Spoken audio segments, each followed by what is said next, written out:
Welcome to Mental Wellness Insights, bringing sunlight into mental health. And today we are speaking about limiting beliefs. Yes, and we are having Maryann Ehmann. Thank you for joining us again. I think you will introduce yourself once more. Okay. Yes. Well, my name is Maryann Ehmann, and I live in Phoenix, Arizona, in the United States. And I am a coach, a transformational coach, and I help business owners, entrepreneurs, professionals, people who have been in the work arena and also have faith. They're driven by faith, okay? But they know that, so this is a great topic because they know that they have faith, but something is sometimes thwarting their faith. Sometimes something is thwarting their beliefs, their dreams and their desires. And so I help them to identify what that is, as well as help them to transform from that into greater truth, into greater impact, greater joy, and greater abundance, because they don't want to give up abundance and progress, and they don't want to lose their edge by being more spiritual. Yeah. So today we are talking about limiting beliefs. I would want us to start by the word limiting. Okay. What is limiting belief? What is limiting? Well, limiting means that there's something that you think or do or feel that is limiting all God has for you. Now, a lot of times, limiting beliefs can not have anything to do with God for some people. But for those of us who want all that Jesus came to give us, we don't want to leave any change on the table, right? We do not want to be limited in all He has for us, since He died for it. Yeah. Right? So what is limiting belief? So limiting belief is anything we think. It's a program that is already in our subconscious.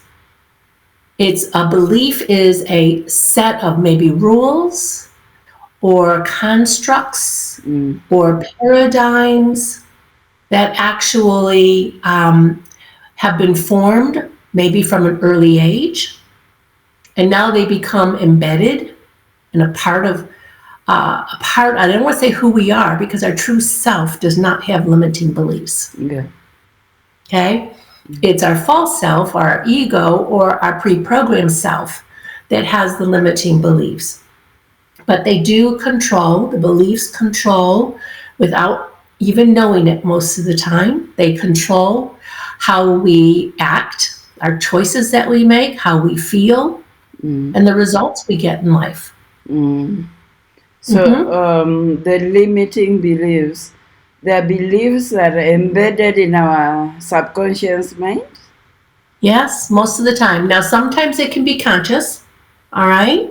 Sometimes it can be conscious. Sometimes you can say, I know what my limiting belief is. It's this or this, but I don't know what to do about it. I don't know how to change it, right? Sometimes you're conscious of it, but usually when you're conscious of it, there's another layer. There are multiple layers. So you can get actually to the core. What's the core limiting belief that you have?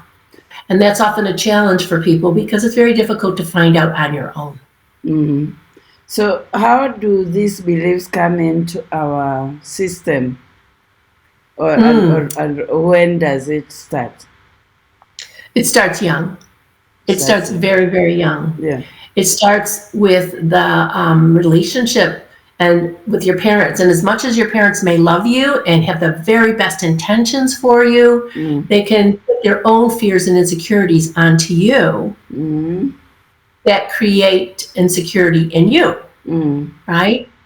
So, for example, my mother had a lot of insecurity about being Korean and an all-white culture.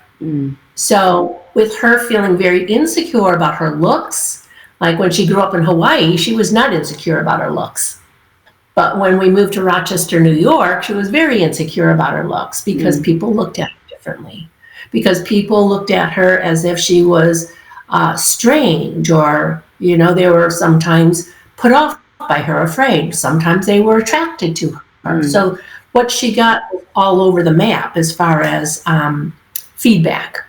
So a lot of times we'll get feedback from the world around us as to whether or not we are worthy, whether or not we are valuable, right? And those become beliefs within us about ourselves.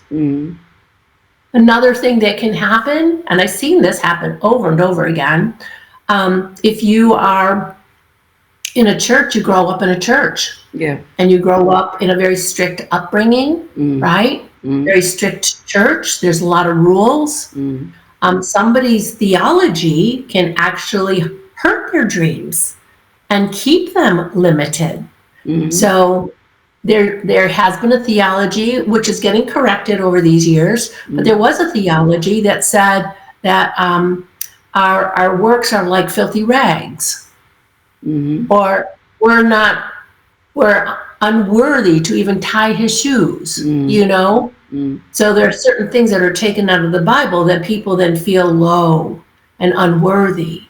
And if they start to feel worthy, they start to feel like they have some esteem and some wonderful things about them, they'll deny it. They'll feel very, no, don't tell me anything good about me, because they'll think they're out of the will of God. So it can come from church. So it can come from misinterpretation of the Bible, the Word of God. Yes, absolutely. Yeah. Absolutely. And if I get a chance later, I'll talk about that a little bit more. Yeah. But staying on the subject of where does it come from? It can also come from, like, let's say everybody esteems you because you got straight A's all the time and you did everything perfectly.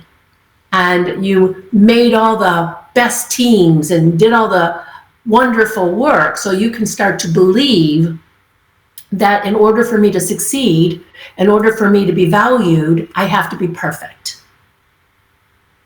And that can drive you, right? That can dictate your whole life until you get to the point a lot of times of exhaustion. Yeah. Right? And then you start to question that belief system, that paradigm of success. Okay.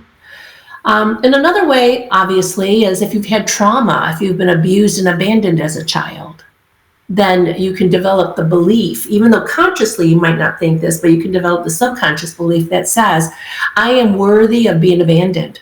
I am worthy of being taken advantage of and about being abused. Now, that's running in the background, so you'll find yourself getting into relationships that prove that point.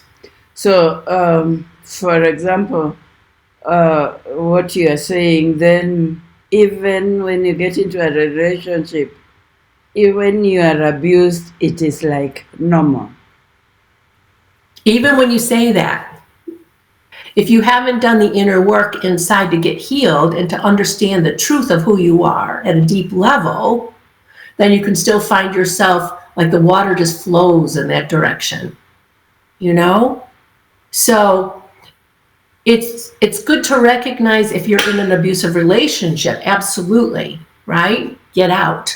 Do what you need to do to get healed. But then it's another thing to not get back into one. Does that make sense? And then what I'm getting from it also is from childhood, if, for example, a parent keeps telling you, you will not be able, you cannot do this, you cannot achieve, you are not worth it, then it embeds itself in your mind. Yes. And neuroscience will show you that it creates neural pathways. and the pathways are like ruts in the road. And until you are very intentional and conscious. So you can have the truth where God loves me no matter who I am or how I am or what I am. God loves me and he accepts me as I am. But if that truth isn't as deep as the truth that I'm not worthy, then the I'm not worthy will dictate your life more than God's truth will. And on the other hand, your limiting belief could be like, I'm the only one who knows. I'm the only one who can do it. Oh, yeah. I mean, and that stems from usually an experience of having been disappointed. It usually stems from an experience where you relied on others and they didn't come through for you. And so that can then be transferred to God. Because if my own parents let me down and didn't come through for me, then why would God? You know? So your whole system of trust, your belief system about who you can trust becomes very limited. And if you think you're the only one that can do it, you're the only one that can be trusted to do it, which I used to have that too. And it's very stressful. And you get very resentful because why isn't anybody helping me, right? Why do I have to do this all myself? That's limiting. But you've put yourself in that position, no shame, no condemnation, right? But because you couldn't trust anybody to do as good a job as you. Right? So, and here's the thing about that. That ties right into perfectionism, which means not that I am perfect or I need to be perfect. Yes, it means that you need to be perfect. I need to be perfect in order for me to succeed. I need to be perfect in order for me to be approved of. I need to be perfect in order to be safe. So if I hand this over to other people and they don't do it as I would do it, then I'm not going to be safe and I'm not going to be successful. So That makes sense? Yeah. So which are examples of limiting beliefs? Well, I think limiting beliefs fall into 3 categories. Yeah. Okay? They're all related, but you might have one category that is more dominant than another category. All right? But there's typically, everything can fall into these 3 categories. The first category of limiting beliefs has to do with you, your value, your worth. It has to do with your competency, which also has to do with how you perceive your value and your worth. And it has to do with your deservability, all right? Do I deserve to have this good thing happen to me? Am I competent enough to have this good thing happen to me or to make this good thing happen? Or am I valuable and worthy enough of having this good thing happen to me or to move forward? All right? Yeah. So those things people struggle with a lot, and it shows up as a feeling of inadequacy. I'm not enough. Okay? I'm not enough. And if you walk around feeling like I'm not enough, and it's a deep thing within, then you're always going to be fighting it. You're always going to try to prove yourself. You're always going to try to get people to compliment you, and at the same time, you'll push it away. You're always going to be striving. You're always going to be trying to achieve more, you know? You're always trying to be better, you know, because who you are isn't good enough, right? And once I go through these, then I'll give you some tips of what to do about these, all right? Okay? Yeah. So the limiting beliefs you have about you are oftentimes you're not enough, you're not good enough in some way, right? The second limiting belief is usually about God, all right? And I see people who are people of faith, and they come from different maybe backgrounds, and one pastor, preacher might teach this and another one might teach that, right? But we're not confused about God being big enough. Mm-hmm. We know God can do anything. Yeah. All right? That's not a limiting belief usually. Mm-hmm. But though some people do say God's hands are tied, he's limited by you, right? Okay, let's put that aside for a second. Mm. But usually the issue is God is all knowing, all powerful, can do anything, but will he do it for me? Okay, that's where the rub comes in. Will he do it for me, through me, that kind of thing? Mm. And that can be limiting. But that can go back to the first thing about you. Do you deserve it? In your mind, you see how these things can interweave and be connected, right? Yeah. Are you worthy of God doing it for you? There's a lot of people who suffer a lot of guilt because of things they've done wrong. They haven't been good enough for God. Therefore, God will withhold the blessings from them. Therefore, God will punish them. Therefore, God will do something that will make their life like struggle and hard because they haven't been good enough in some way. Mm. Okay. The other thing is that I think can be very confusing and create limiting beliefs is not knowing what God's will is and what it isn't.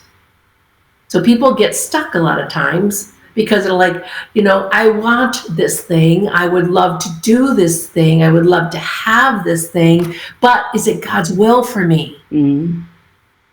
And so they get stuck there. Mm. Because they don't have clear confidence about what God's will is, right? And on top of it, if your brain is saying that you don't deserve and you're not worthy, right? Your brain will look at that thing you desire and or even look at a scripture and it will argue with it. Okay? It will argue with it. Yeah, but did God really say that? We know somebody who used those words before, didn't we? Don't we? Yeah, right? Of course. And then that will put doubt in you about what God's will is for you. So we do need to know. That's one of the ways that you can shore yourself up is by knowing what is God's will for your life. And there's many passages that can give you a clear guideline on that, clear wisdom on that. Yeah. The third limiting belief has to do with what's possible for you. If all you've ever known in life is a certain set of circumstances, okay? I don't know what circumstances the people around you have faced, right? But here in America, we could live in poverty. We could live in maybe we live in great abundance, right? But we don't have the faith or the confidence or whatever it is to go beyond wherever we are right now, and we want to go beyond that. Sometimes we can be thwarted in that by, again, what you believe about you, what you believe about God, and what you believe about what your circumstances could be. Like, I'll always be in this situation.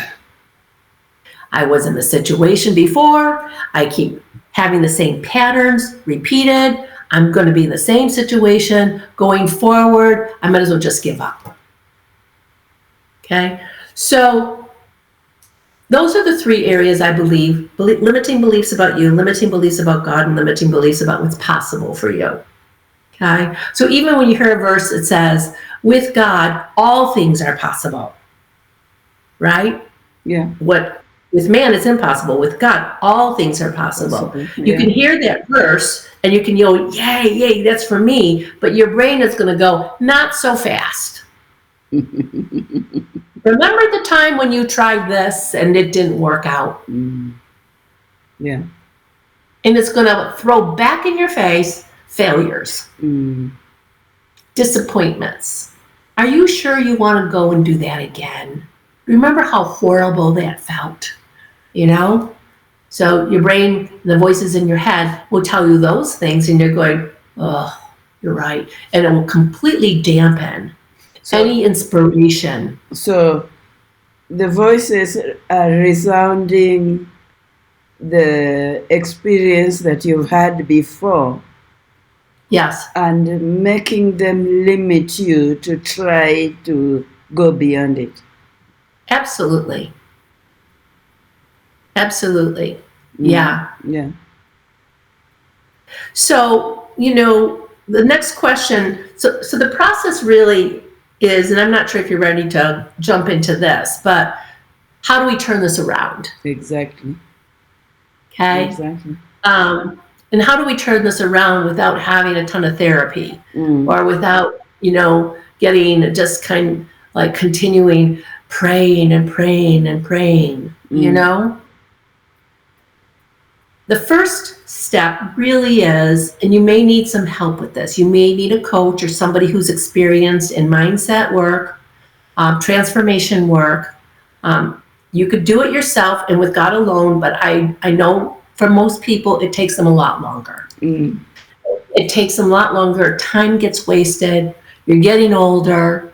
And it becomes more deeply embedded. Okay, so the longer you go not addressing this, the more deeply embedded it is. And I'm not saying God can't perform a miracle and change it like that. But typically what happens is it takes a lot longer to unravel this. So the first step really is to put yourself in a position that says, I'm ready to unravel this. I am ready to find out what my limiting beliefs are because I'm tired of being controlled by them. I'm tired of being limited by them. I know there's something bigger for me. I know God has got a bigger purpose for me. I know God has got more abundance for me.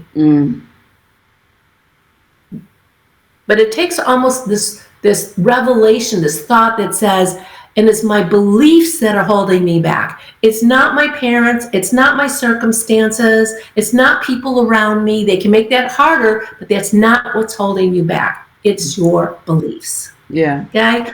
So you have to get to the point of saying, I'm done.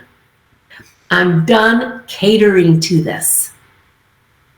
Yeah, and for you to get to that point, you must have the knowledge that it's your limiting beliefs that are hampering you from progress.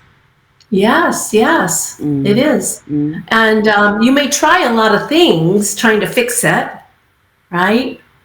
And most of the time they're just Band-Aids though, until you get to what the beliefs are and specifically what they are, and you're ready to look at them. I've had clients that I've worked with in the past that I could tell they weren't ready to work on their limiting beliefs. They wanted more of a quick fix. They wanted a divine answer. They wanted somebody's going to give them a strategy, tell them how to move forward, right? And then years later, they'll come back and they'll look at me and they'll go, I wasn't ready. But I am now. I am now. Because God is a God of grace, and he will continue to allow you to go through what you're going through, but he will also work inside of you to will and to do according to his good pleasure. And that is to not be thwarted by limiting beliefs. Exactly. And also, it also probably depends on the environment at which you are.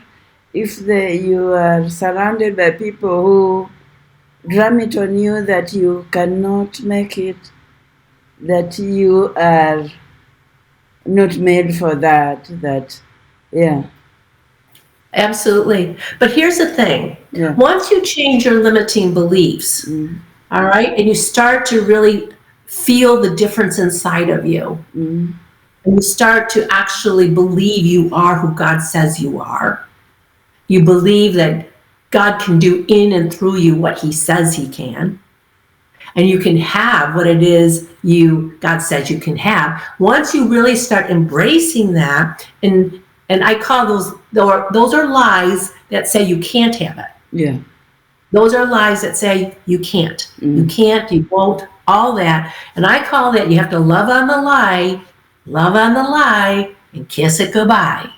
Love on the lie and kiss it goodbye. Right. But you have to know what the lies are before you can do that. Exactly. Okay? Yeah. But once you do that, and you start to embrace and start to feel and walk in who God says you are, this beautiful, beautiful, exquisite place, you don't even have to correct the people around you. They will just get it. They'll feel it. They'll see it. It will flow out of you, almost effortless. So the work comes from the inner transformation, but once you do that work, then the rest of everything else flows beautifully. Okay? Yeah. Yeah. So the first step is really acknowledging, I'm done. I'm done. I know there's something there. I might not know exactly what it is, but I know there's something there. I know that God has more for me. I know my beliefs are in the way, right? So you get some help. You get some help with that. Yeah. Then you have to identify. Oh, go ahead. You got to know who you are and your purpose, who God created you for, what God created you for, and believe in that. I think that comes later, Yeah. because a lot of times you have trouble getting clarity about your purpose because the limiting beliefs are in the way. It's like creating a fog. All right? That's why so many people struggle with, why am I here? What's my purpose? What am I supposed to be doing? It's because the limiting belief is causing a fog from them to be able to see that clearly. Okay? So I say you need to actually do the deeper work of transforming your limiting beliefs and then aligning with God's truth about you. Aligning with God's truth about Him. You may know what God's truth is, and you may have over here your limiting beliefs. God's truth, limiting beliefs. God's truth, limiting beliefs. And the two of them can be kind of operating at the same time. That's called double-mindedness. All right? Yeah. Double-mindedness. Okay? And double-mindedness creates doubt. Okay? So you have to know what limiting beliefs are actually challenging who God says you are and what God says you can have, and what God says challenging the limiting beliefs too. So that's part of the work. So that God's truth becomes more dominant in your life. And the connection between limiting beliefs and our biological system. Well, that's a good one. That is a good one. Yeah, because it's not just all in our heads. Yeah. All right. It's not just all in our heads. I mean, we are predisposed to certain personalities and temperaments and things like that. You know, some of us come into this world with a smile on their face, and others are kind of like, you know. And I think there's a place for both, you know, and one's not right and one's not wrong. It's just we have different personalities and so forth. But in our bodies, our beliefs affect our thoughts. Okay? If we believe we are unworthy or undeserving, and we come into a situation that is like positive, like, or we come into a situation that is negative by, let me give you an example. This is a good one for affecting us biologically, physically. Let's say you're raised as a baby with a dog, and that dog is friendly, and that dog is comforting to you.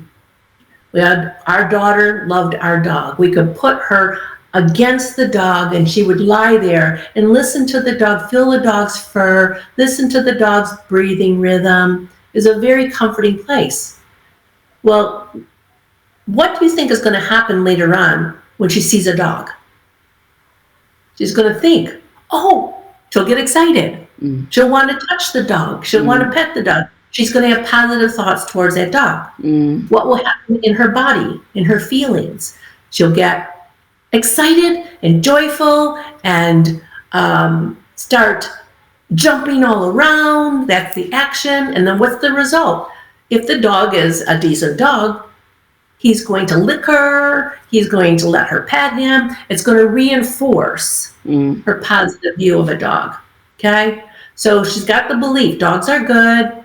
She sees a dog. I want to touch that dog is the thought. The feeling that she gets is warm fuzzies, excited. The action she's going to take is run toward the dog, and the result is going to be a nice, cushy little feeling with the dog. All right? Good relationship. On the other hand, if her mother is afraid of dogs, maybe she got bit at one time. So every time a dog is around, the mother pulls the daughter away. Don't go near that dog. Be careful of the dog. Next time a little girl sees a dog, her thought is not going to be, I want to pet the dog. Her thought is going to be, where's my mother? Yeah. Okay? What's going to be the feeling in her body, in her physiology? Stress, anxiety, fear, right? What will be the action she takes? Run away from the dog. Hide behind her mother. Don't go near the dog. And now what's happened? The result is she doesn't have a good relationship with dogs. Okay? Unless she decides to go get help about this, and she could. That could be a totally different pattern that occurs if she decided that's what she wanted, you know? But you see how one belief affects a thought, which affects the feelings and the emotions in our body, our heart rate, right? Which will affect the actions and choices we make, which will affect the results that we get. Yeah.